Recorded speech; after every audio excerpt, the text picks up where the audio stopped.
की काल सर्व देशामध्ये अतिशय उत्साहानं शिवजयंतीसाठी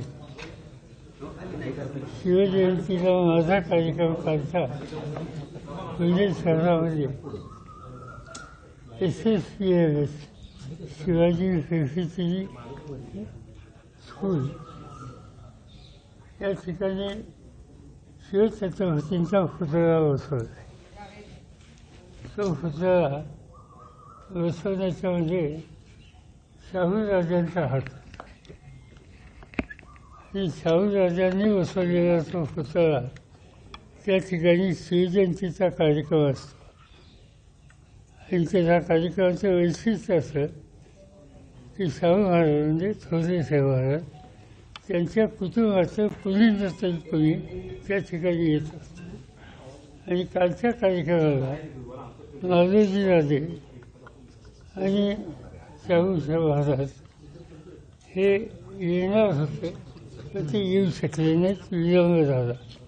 तो कार्यक्रम आम्ही उरकून घेतला आणि त्यामुळं दुसऱ्या दिवशी माझा कार्यक्रम कोल्हापूर असल्यामुळं मी ठरवलं की कालच्या कार्यक्रमात त्यांची माझी भेट होऊ शकली नाही, तर आज आल्यावर त्याच्या क्षणात त्यांना जाऊन भेटायचं. आणि काल आपण येऊ शकला नाही, पण तुम्हा त्यांचे त्या संस्थेचे अध्यक्ष आहेत म्हणजे शाहू महाराज, आणि त्यामुळे तुमच्या संस्थेत काम चांगलं चाललेलं आहे. आपण भेटू शकलो असतो तर आनंद झाला असता, पण थोडा विलंब झाला यायला म्हणून ही भेट झाली नाही.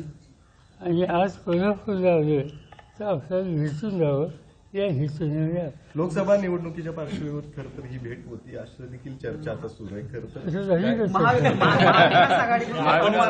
आपण नाव पुढे केलेलं आहे. कोल्हापूर लोकसभेमध्ये शाहू महाराजांच्या नावाची चर्चा सुरू आहे, दुसरीकडे संभाजीराजांच्या नावाची चर्चा सुरू आहे. आमचं ते करणार नाही का, काय कुठं आलं.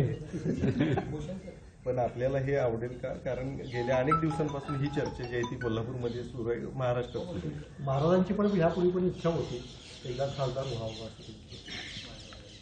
तुम्ही इतके वर्ष येतोय तरी माझ्या कानावर कुणी घातलं नाही.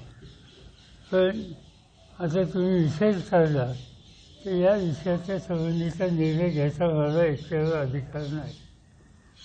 आमची आघाडी आहे, त्याच्यामध्ये काँग्रेस पक्ष आहे, त्याच्यामध्ये शिवसेना आहे उद्धव ठाकरेंच्या नेतृत्वात, आणि आम्हा लोकांचा राष्ट्रवादी पक्ष आहे.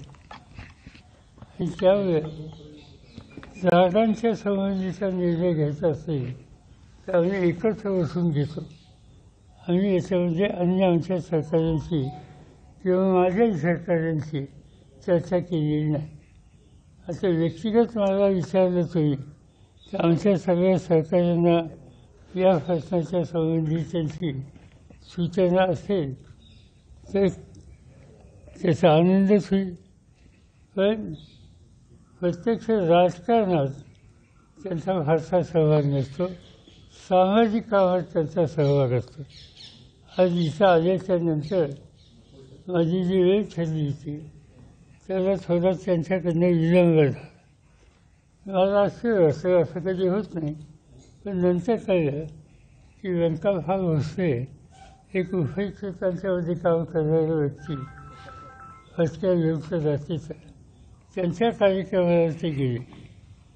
व्यंकटरावच्या कार्यक्रमाला ते गेले आणि आम्हाला त्यासाठी काही वेळ थांबायला लागलं. त्याचा अर्थ हा आहे की थोरल्या शाहू राजांचा जो विचार होता तो ते आधी चालत होता. आम्हा लोकांच्या भीतीपेक्षा त्या उपयुक्त समाजात काम करणारा व्यंकटराव त्याची भेट त्यांना महत्त्वाची वाटली. हे शाहू आंबेडकर किंवा फुले यांच्या विचाराशी सुसंगत आहे. आणि त्यामुळं आम्हाला आनंद होईल की ते कधी राजकीय निकाल घेत नाहीत, राजकीय पक्षामध्ये कधी सहभागी झालेले असं मी तर पाहिले नाही. सामुदायिक अनेक कार्यक्रमाला त्यांची उपस्थिती असते. आणि उद्या तुम्ही जे काय म्हणता अशी चर्चा कोल्हापुरात असेल आणि कोल्हापूरकरांची ही भावना असेल तर मी तर मागाशी सांगितलं की आमच्या अन्य सहकाऱ्यांशी मी काही बोललेलं नाही, पण व्यक्तीचा मला अतिशय आनंद होईल. सर आज मराठा आरक्षण निर्णय झालेला आहे, 10% आरक्षण दिलेलं आहे, काय सांगू शकाल? यापूर्वी देखील किंवा असंच टिकेल का ते? झालं, मात्र ते टिकलं नाही. आता पुन्हा एकदा तसंच 2 वेळा आम्हा लोकांचं सरकार होतं त्यावेळेला हायकोर्टाच्या लेवलला गेलं. नंतर देवेंद्र फडणवीस या काळामध्ये हायकोर्टातनं क्लिअर झालं, पण सुप्रीम कोर्टाने ते नाकारलं. यावेळेला तोच ड्राफ्ट आहे. तसंच तसा प्रस्ताव विधानसभेने मान्य केलेला आहे आणि याला सगळ्यांनी एकमताने पाठिंबा दिला आहे. आता हे सुप्रीम कोर्टात काय होईल याच्यावर त्याचं खरं भवितव्य आहे आणि त्यामुळे ते आज काही सांगता येणार नाही. यापूर्वीचे कोर्टाचे निकाल हे अनुकूल नाहीत. महाविकास आघाडीच्या उमेदवारांची घोषणा साधारण कधीपर्यंत होईल? कारण चर्चा सुरू आहे, कोणतरी कोणाची तरी नावाची घोषणा होईल, कधीपर्यंत त्याला पूर्णविराम मिळेल? कारण 10 तारीख देण्यात आली होती मागच्या महिन्याची. नाही, आता कसं झालं आहे, 48 जागा आहेत. 48 जागामध्ये 39 जागेमध्ये आमच्यात एक होतं. एक 5-6 जागा शिल्लक आहेत, आमची भेट होऊ शकली नाही.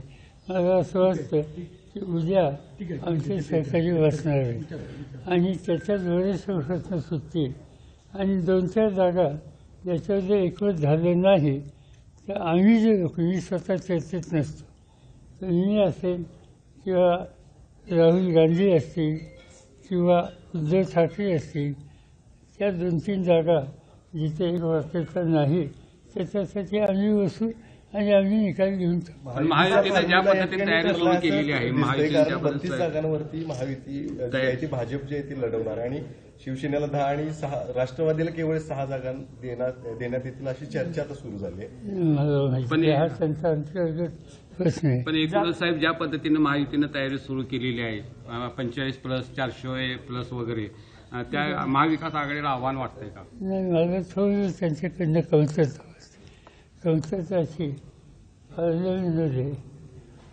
एकंदर जागा 488 आहेत ना, किती?